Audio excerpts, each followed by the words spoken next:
Então, voltamos para o último livro dessa coleção. Eu comecei essa coleção aqui com vocês, eu comecei a ler e comecei a fazer os roteiros e gravar os vídeos e eu fiquei extremamente animada, extremamente feliz. Então, eu não sei, eu tô ansiosa, é o fim de uma pequena era. Pequena porque durou 3 vídeos. E eu tô muito feliz de compartilhar agora o último livro da coleção com vocês. E eu quero continuar fazendo isso, então por favor, se vocês tiverem alguma outra coleção que eu possa fazer isso com vocês também, me avisem, porque eu estou super aberta a sugestões.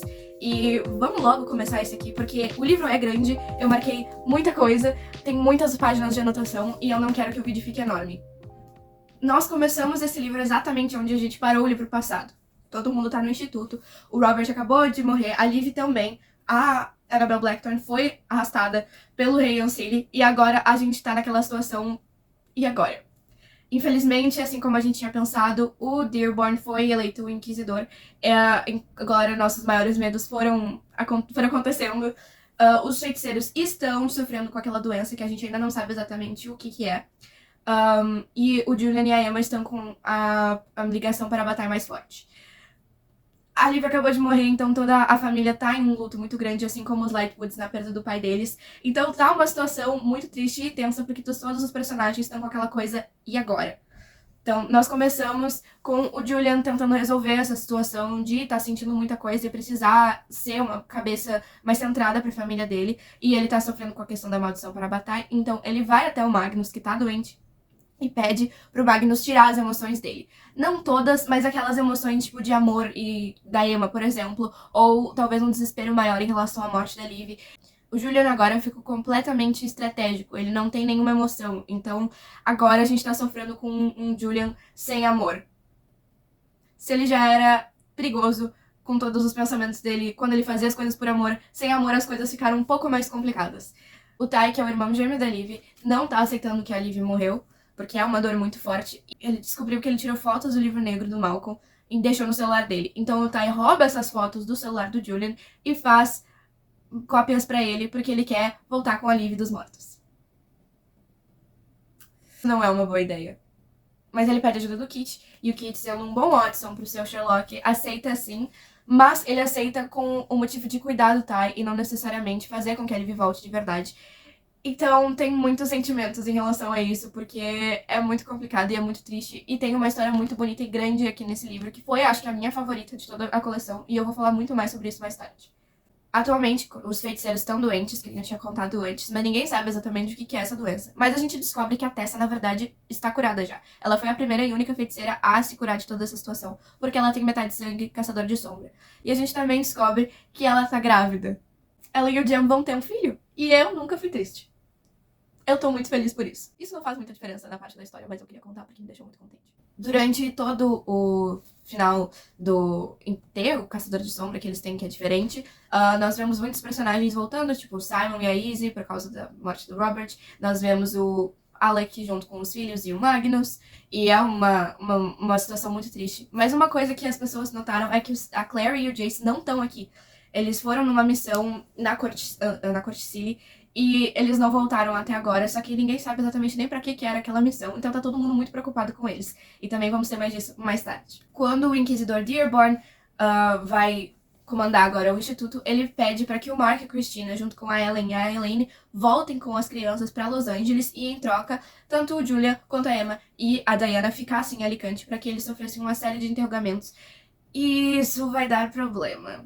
Por causa das anotações que o Robert fez em relação ao pedido do Julian e da Emma como ajuda para a ligação para a batalha deles, o novo Inquisidor Dearborn sabe sobre o relacionamento entre a Emma e o Julian, e isso é ruim, isso é muito ruim. Ele diz que ele vai dar o exílio que os dois estavam pedindo para poder distanciar um do outro e a maldição parar, mas ele pede para que os dois vão até a corte Unseelie matar a Annabelle a pedido da Clave e trazer o livro de volta para ele.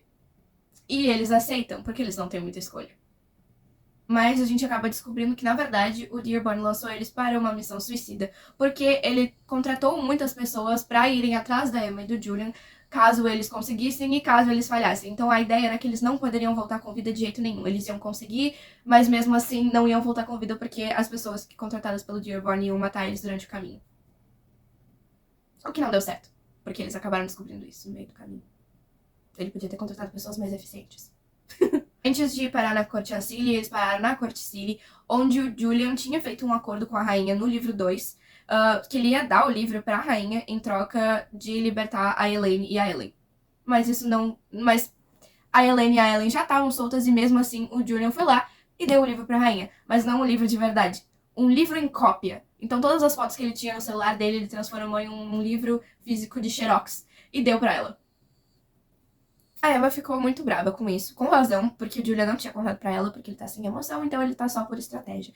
Por causa disso, ele acha que a rainha pode ajudar eles com outras coisas, como uma passagem pra ir pra Corte Ancili. Mas o que acontece é que a rainha acaba traindo eles e dando o livro da Xerox pro rei Ancili. O que é muito surpreendente, porque o rei Ancili e a rainha Ancili se odeiam tipo, muito, e a gente acaba descobrindo que, na verdade, o rei Ancili roubou o filho da rainha Ancili. E se vocês sabem as teorias, se vocês sabem os outros livros, vocês sabem que o Sebastian, irmão da Clary, teve um caso com a rainha Ciri. E a gente descobre que esse filho é fruto do caso deles. Então, Sebastian Morgenstern tem um filho. Isso é bom. Mas o filho dele se chama Ash, e ele é a cara do pai dele. E pelo jeito tem os mesmos poderes que o pai dele, e isso é preocupante, porque ele, além de ter sangue de demônio, sangue de anjo, sangue de caçador de sombra, ele também tem sangue de fada. Então, esse menino deve ser muito poderoso e muito perigoso. Então, a gente ainda tem que ver muita coisa em relação a isso.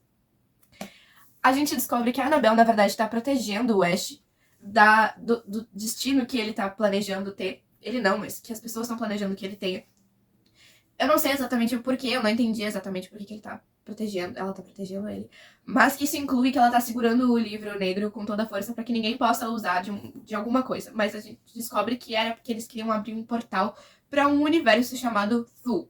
E esse universo chamado Thu é basicamente como se o universo dos Caçadores de Sombra, lá da Cidade dos Ossos, que tá no fim da pilha que vocês não enxergam, como se em vez de a Clary ter conseguido ganhar do Sebastian no final do livro, é o contrário. A Clary teria morrido e o Sebastian teria ganhado. Então é um mundo do e se. É tipo a série da Marvel, What If. E era uma parte que eu tava muito ansiosa pra ver, porque eu já tava cansada de muita gente andando pra lá e pra cá nesse livro sem rumo. Enquanto isso, em Los Angeles, a gente acaba descobrindo que o Dearborn tá prendendo pessoas do submundo por puro preconceito. Basicamente, ele diz, eu vou prender pessoas do submundo porque eu posso. O que é extremamente errado em muitos níveis e muito complicado, mas é uma boa crítica essa questão do preconceito. E eles representam um líder muito controlador e problemático. Eles estão prendendo os seres do submundo, então, lá na clave de Los Angeles, a Elaine e a Ellen estão fazendo com que pessoas do submundo ganhem novos nomes e novas vidas. Só que é muito engraçado, porque elas estão dando nome de artistas pra elas. Tipo, deram um nome de um pra Taylor Swift. Uma boa Swift, fiquei muito orgulhosa pela menção do nome. Mas o meu nome é Greg. Não, seu nome é Elton John. Elton John, você tem 36 anos, nem baixar amnésia e mora em Bel Air. Mas pera, o que vocês estão fazendo? Você está sendo registrado. Bom, tecnicamente. É só minha opinião, mas esse sujeito atrás de mim parece um bocado como um Humphrey. Ele vai ser um Humphrey, então. Você quer ser Humphrey? Quem não quer? E aquela ali? Aquela é a Taylor Swift. Qual é o tamanho da encrenca que nós vamos se meter por isso? Faz diferença? Nós vamos fazer isso mesmo assim. Verdade.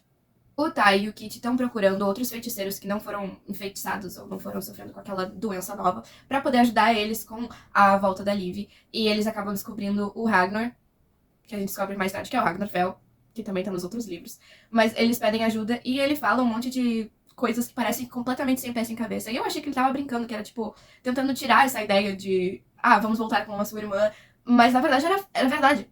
Tipo, as coisas absurdas eram absurdas e eram verdade. Tipo, era assim que voltava uma pessoa do submundo. Basicamente, o Kit e o Tai estão na busca de objetos e coisas pra poder fazer uma poção pra reviver a Liv. O que o Kit ainda tá achando que é uma péssima ideia. Por que é? Mas ele tá ajudando o Tai porque ninguém tá dando atenção pra ele e ele precisa de uma pessoa que ajude ele nesse tempo complicado. No Reino das Fadas, a gente descobre que a Clary e o Jace estão presos. Então eles também aparecem e aparentemente o Jace tem uma barba. E eles adoram falar sobre isso. O Jace tem uma barba. Uau! Que acho que é mais pra um reflexo da gente lembrar que eles cresceram. Porque muita gente consegue ler os livros do Cidade dos Ossos e a gente só consegue lembrar eles com aquela visão de 16, 17 anos e a gente não se toca que aqui passaram muito tempo e que eles já são adultos. Mas é engraçado eles, acho que, falsificarem que ele tem uma barba só pra demonstrar que ele é mais velho. Mas foi engraçado. A Annabelle tá presa ao rei, ela tem o livro e se recusa a dar pra ele porque ela quer cuidar do Ash pra não abrir esse portal pra Thu. O Ash é prisioneiro do rei Ancili, que é o filho da rainha com o Jonathan. ou Sebastian, ou qualquer nome que vocês queiram dar, que meu cérebro já tá em nó em relação a isso. A dela quer o filho de volta. E a gente descobre que nesse meio tempo, o Mark, a Christina e o Kieran.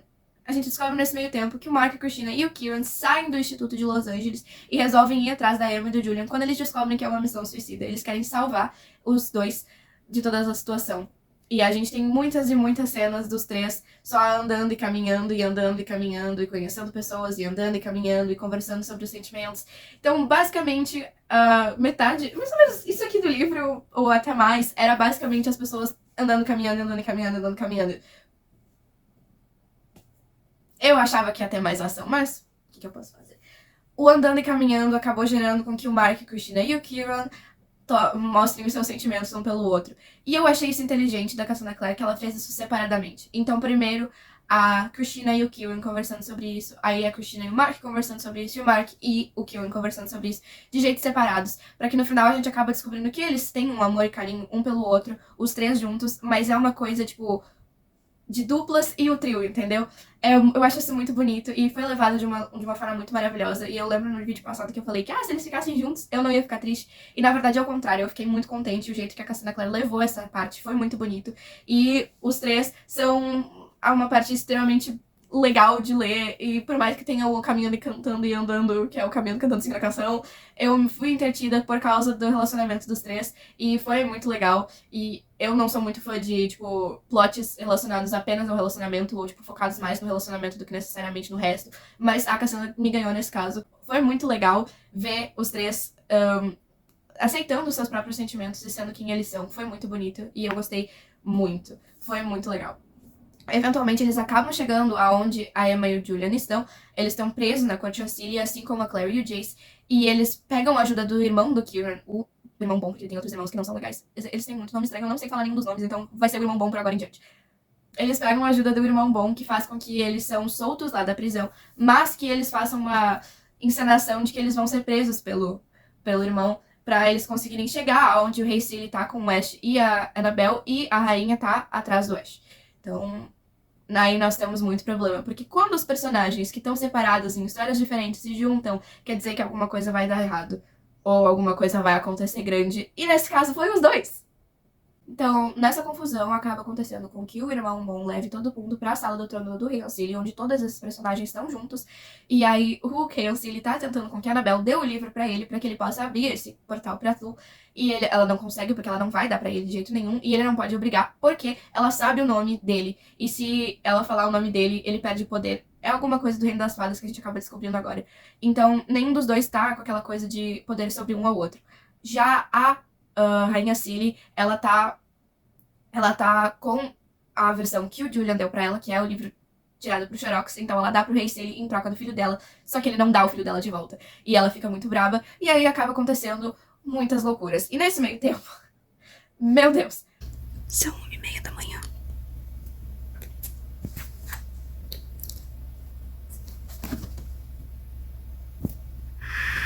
O que eu acabei de ler?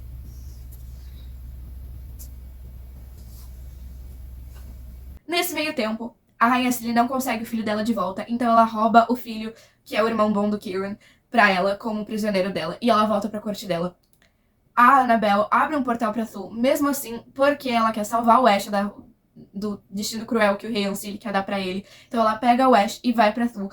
O Kieran mata o pai dele nesse meio tempo. A Sala do Trono começa a demolir. A Claire, o Jace, Mark, o Kieran e a Christina conseguem sair da Sala do Trono, mas a Emma e o Julian iam ficar presos, então eles vão pelo portal de Thule também. E isso tudo em 10 páginas. Eu lembro que eu precisei ler várias vezes, porque eu tava muito perdida, muito confusa nesse quesito. E é aí que nós vamos pra Thule. Eu estava extremamente ansiosa pra essa parte, porque eu tava um pouco cansada, como eu tinha dito antes, na questão de ficar caminhando e andando por aí. E eu queria mais história, eu queria mais guerra, eu queria mais emoção, coisa que o Julian não tava muito dando pra mim. Basicamente, eles chegaram em Thule e a gente descobre que lá a magia não existe mais. Ou seja, nenhuma runa funciona mais. As magias dos feiticeiros não existem mais, porque os feiticeiros não existem mais, na verdade. O Sebastian ganhou a guerra, a Claire faleceu. Então, todas as coisas que aconteceram no último livro e vieram pra cá foram basicamente anuladas. E a gente descobre que a Liv tá viva, mas nenhum dos outros irmãos, além da Ju, tá vivo. a Emma e o Julian foram mortos e sacrificados, eles viraram parte do exército do Sebastian.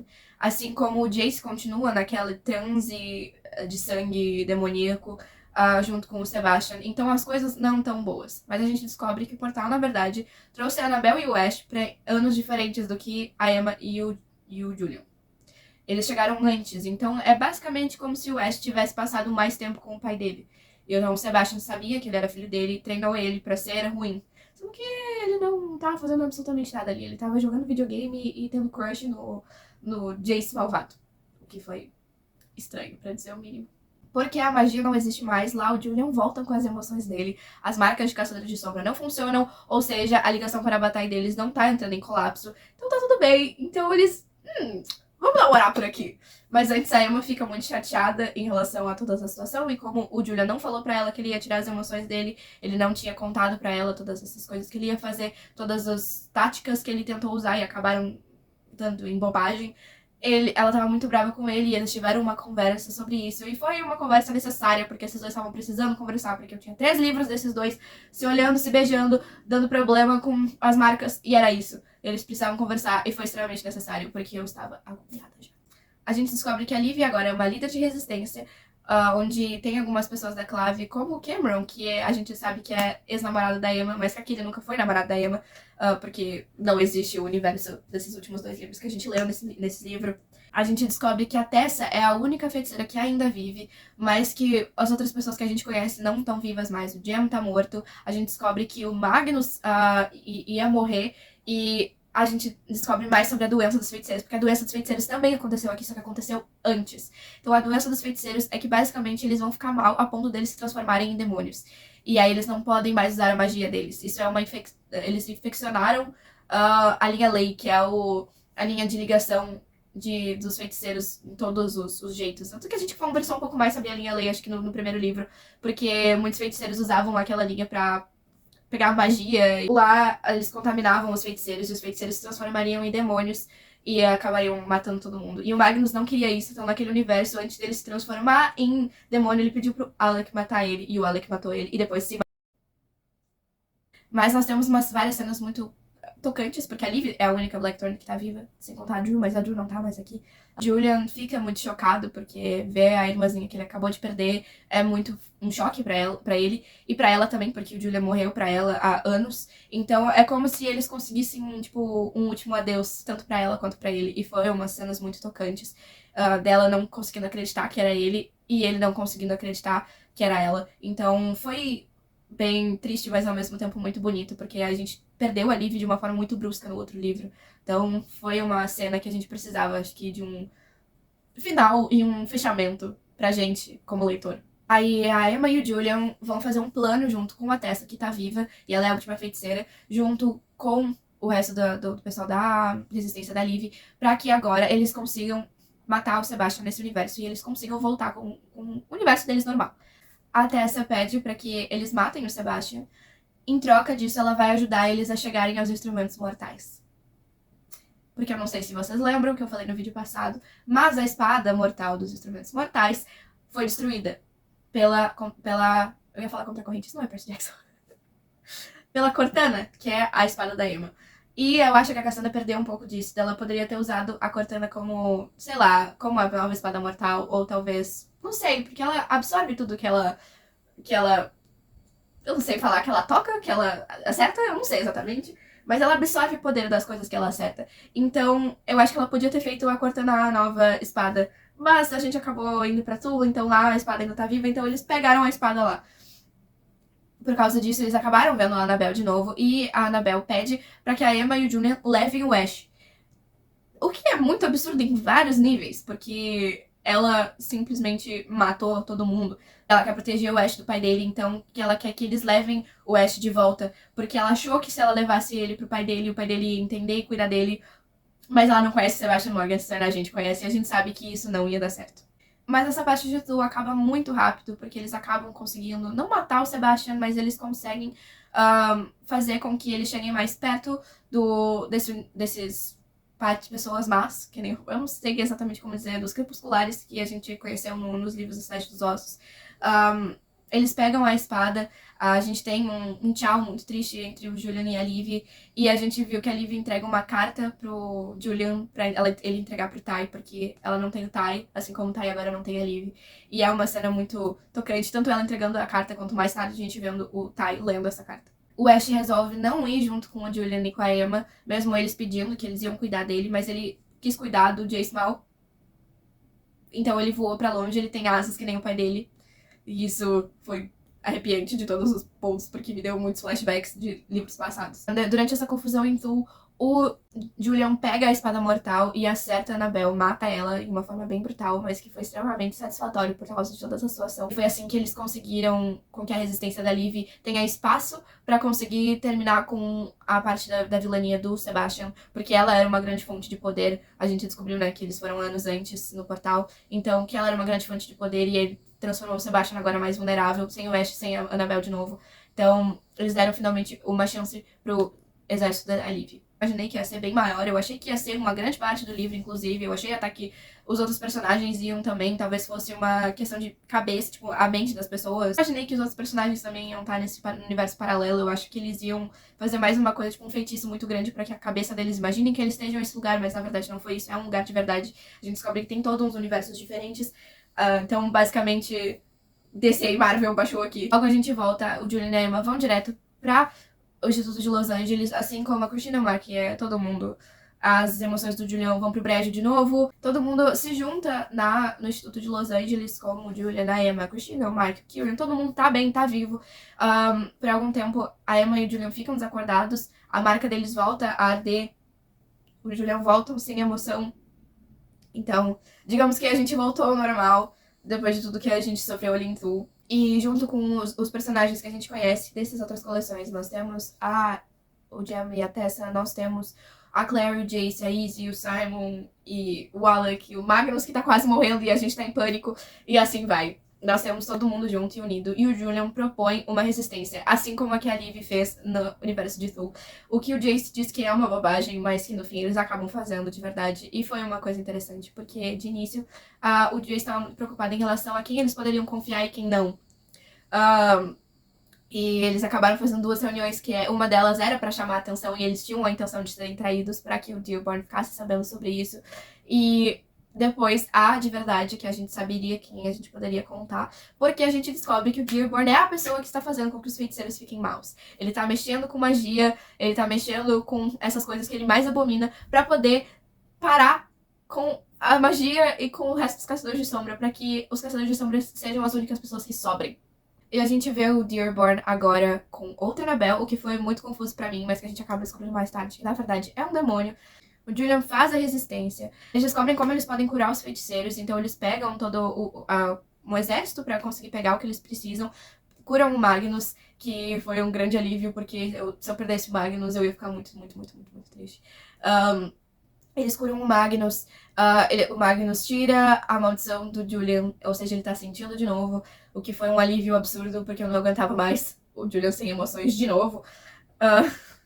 Mas por causa disso, a maldição volta a acontecer. E o Magnus fala, não fiquem perto um do outro. Primeira oportunidade que eles têm. Você já imagina. Então, depois eles param de ficar juntos, graças a Deus, porque senão eles vão morrer. E eles se preparam pra guerra, eles fazem separação mutar e resolve trazer a Liv de volta nesse exato momento, o que foi triste, foi complicado. O feiticeiro disse que ele não vai ajudar, porque ele acreditou que os meninos nunca conseguiriam todos os ingredientes pra poder salvar a Liv de tudo isso. O Ty resolve fazer isso sozinho, o Kit ficou muito preocupado, porque ele já tava achando que se o feiticeiro dissesse não, ele ia parar com isso, mas ele não parou. E ele tentou e ele falhou, ele trouxe só o fantasma da Liv de volta, inclusive prendeu o fantasma a ele, ou seja, ele pode ver ela, o resto da família não pode. O Kit pode, mas porque ele pode ver fantasmas no geral, isso faz parte do sangue Herondale dele. Mas em geral, agora só o Ty consegue ver ela. E foi uma cena muito tocante, porque o Kit tava implorando pra ele não fazer isso, porque ele não queria que ele arcasse com as consequências, e foi muito triste, foi muito pesado. E o Ty só conseguia pensar na irmã dele, e o Kit ficava desesperado, e ele começou a dizer que amava o Ty, e o Ty ficou em choque, ele não conseguia parar de tentar trazer a Liv de volta. O Kit se sentiu traído, o Ty se sentiu traído, e foi uma cena muito triste. Porque eu amo eles e eu queria botar eles num potinho e proteger eles do mundo. E eu tava chorando muito nesse momento e eu não sabia nem o que fazer, porque eu só queria que os dois ficassem bem e felizes. E foi muito pesado. Durante tudo isso, o Dearborn manda a filha dele, a Zara, pra com toda essa resistência que o Julian criou, o que acabou não dando certo, porque ela estava com a Cortana na mão. A Emma fez uma cena, tipo, martelo do Thor e pegou assim no ar e a Cortana voltou direto na mão da Emma e aquilo foi uma cena muito épica e foi muito legal. E a gente acabou tendo uma cena de duelo onde a Emma poderia ter matado a Zara, mas ela acabou deixando ela viver por piedade. E o resto do exército do Dearborn sabia que o Magnus, na verdade, tinha vivido, então as pessoas estavam indo atrás deles. Também tem uma questão de que eles achavam que a Claire e o Jace tinham morrido durante toda aquela confusão entre a entrada de Tuo ou não, o que não foi verdade. Então também tinha essa questão que eles estavam procurando a Claire e o Jace pra poder matar eles de verdade, para que o público ache que a esperança que era a Claire e o Jace de salvar todo mundo tinha morrido de verdade e que eles tinham que obedecer o Dearborn. O que não deu certo. Então, Eva. Aí acontece toda a guerra, a gente tem muitos capítulos de batalha, onde todo mundo tá participando, inclusive as crianças. O Tai tá com um estilingue em cima de uma árvore, atirando em pessoas, e deu certo. Os irmãos estão todos lutando, e acontece a maldição nesse meio tempo. O que faz com que a gente descubra o que acontece quando os poderes ficam muito fortes nos Parabatai que se apaixonam. O que eu bem li, eu escrevi igual, inclusive, é Gigantes de Fogo Celestial. Eu não sei como é que era isso, mais ou menos, mas tu imagina a Emma e o Julian de mão dada sendo dois gigantes de fogo celestial no meio de Los Angeles. E eles resolveram batalhar rapidinho, porque eles pegaram as pessoas que nem boneco e atiraram pra longe. Fácil. Eles mataram todos os cavaleiros da caçada, os maus, no caso, jogaram o Dearborn como um boneco pra longe. Fácil. Terminaram a guerra. Mas o que acontece é que, por causa disso, eles estão sem memória, eles estão sem noção, eles estão sem nada. Tipo, não tem nada aqui em cima. Então, eles não param, eles querem matar todo mundo. E aí, tem uma cena que foi aquela coisa clichê do amor resolve tudo. Mas foi muito tocante, porque ver todos os Blackthorns juntos e unidos foi uma coisa muito bonita. Então, todos os Blackthorns com as runas de família deram as mãos e foram até a Emma e o Julian de Fogo Celestial lá. E pediram pra eles parar, pra eles poderem voltar pra eles. E deu certo. Esse momento eu tava chorando muito, mas porque todos os irmãos estavam dizendo, tipo, jeitos que eles transformaram a vida deles pra melhor. Mas o que mais me tocou foi o Tavi, que é pequenininho, e ele olhando pro Julian, dizendo: Julian, eu cansei, isso é muito pesado, me leva pra casa, me pega no colo. E isso foi o meu fim. Que eu desatei a chorar muito, porque eu fiquei tipo, oh, meu Deus! Vamos agora pro final, que é a parte mais divertida e mais bonitinha. Acho que é. Então, o Kieran agora é o novo rei da corte Ansiri, por mais que ele não queira necessariamente. Mas ele é o novo rei, então ele precisa voltar pra corte Ansiri, o que é triste porque acaba quebrando a questão que tinha acontecido agora pela primeira vez. Era o Mark, a Christina e o Kieran, que são uma coisa muito fofinha. Eu amo os três. E ver a cena dos três juntos, dizendo eu amo você, eu amo você, eu amo você, eu tava tipo... Eu tava muito contente. Mas que ele precisa voltar e ele precisa ficar na corte Ansiri, o que eles acham que é o fim dos três, mas que a gente descobre mais tarde que não. Mas a gente vai chegar lá ainda. O Alec é o novo cônsul.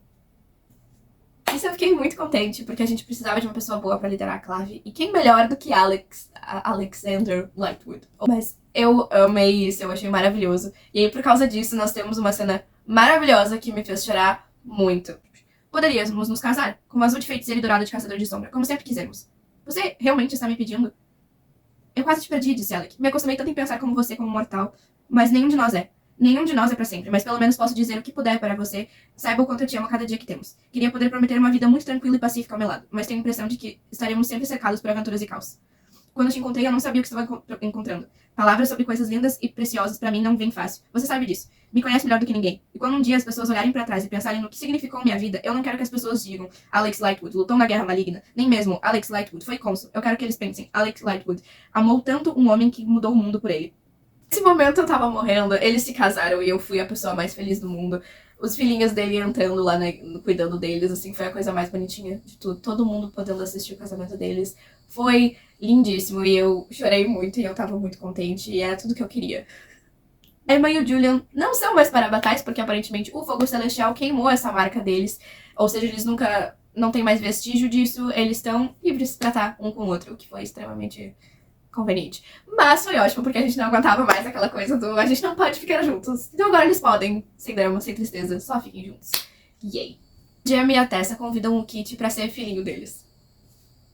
E eu tava muito feliz, porque ele é parente do Will, que é ex-marido da Tessa e também melhor amigo do Jam. Então, basicamente, eles adotando um pedaço do Will de volta pra vida deles. E foi muito bonitinho. A Tessa estava extremamente animada, ela estava muito contente. Ela disse, você pode ser nossa filha, você pode cuidar do bebê, a gente pode ficar juntos. E foi uma cena muito lindinha. Por mais que o Kit estava triste por aquela questão de deixar o Tai. E o Tai e ele não estão se falando por causa da situação de voltar com a Liv. Os dois estão se sentindo traídos pela confiança um do outro. Mas foi uma cena muito bonitinha pelo lado da Tessa e muito emocionante pelo lado do Kit. E agora ele vai ter uma mãe, que é a Tessa, vai ter o pai como o Jam, vai ter um irmãozinho ou uma irmãzinha que a gente não sabe, e vai ser a coisa mais bonitinha do mundo, e eu tô extremamente ansiosa pra ver isso. E eu sei que a Cassandra tá escrevendo mais uma trilogia agora na visão do Kit e do Tai, e eu tô extremamente... eu tô muito ansiosa pra ler isso, porque eu amo eles, e eles são os meus personagens favoritos, e ter eles como personagens principais vai aquecer o meu coração, e eu tô muito ansiosa pra isso. O Alec convida a Christina e o Mark pra parte da Clave junto com ele, e eles aceitam. Então agora eles vão, os dois, morar junto com o Kieran em uma cabaninha perto da Corte Ancile e ao mesmo tempo cuidar das leis da Clave. Então vai ser uma coisa muito bonita e eu também quero muito ver mais histórias dos três juntos, porque eles três estão juntos e eu tô animada com isso.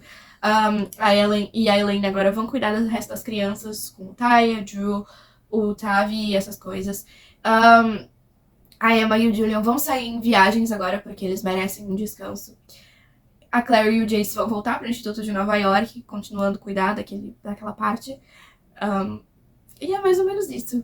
Eu acho que foi um livro extremamente final, realmente. Eu acho que ele podia ter sido um pouco menor. Foi muito legal, eu curti bastante também. E foi... até a parte antes do epílogo foi um bom fim, sabe? E aí nós temos o epílogo, que a gente descobre que passaram-se mais anos, mas o Ash e o Jace malvado vieram pro nosso universo normal, que a gente chama. Eles saíram de Tull, e aí eles vão até a corte Ancile, e o Jace pede pela Clary. Então essa parte a gente não sabe exatamente o que vai acontecer. Eu acho que foi um final muito bom até esse pedaço, que eles abriram muitas possibilidades novas e a gente não sabe exatamente de onde isso vai vir. Eu ainda tenho que ler a próxima coleção, e depois a do Kit e do Tai. Mas eu tô extremamente ansiosa. Eu gostei muito de contar pra vocês essas histórias, esses resumos com toda a história. Eu curti bastante, eu espero que vocês tenham gostado também. Eu tô louca pra ler os próximos livros e, se possível, eu faço vídeos assim como eu fiz com esses 3 últimos. E muito obrigada por terem me acompanhado. E eu gostaria de vocês me passarem novas coleções pra poder fazer isso, assim como novas ideias de vídeo também. E eu curti muito. E agora eu posso colocar isso aqui de volta pra que todos os livros meus da Cassandra Clare fiquem juntinhos. Então... Muito obrigada. Muito obrigada por terem acompanhado. Eu agradeço muito. E eu espero que vocês tenham gostado. Então, é isso. Beijo.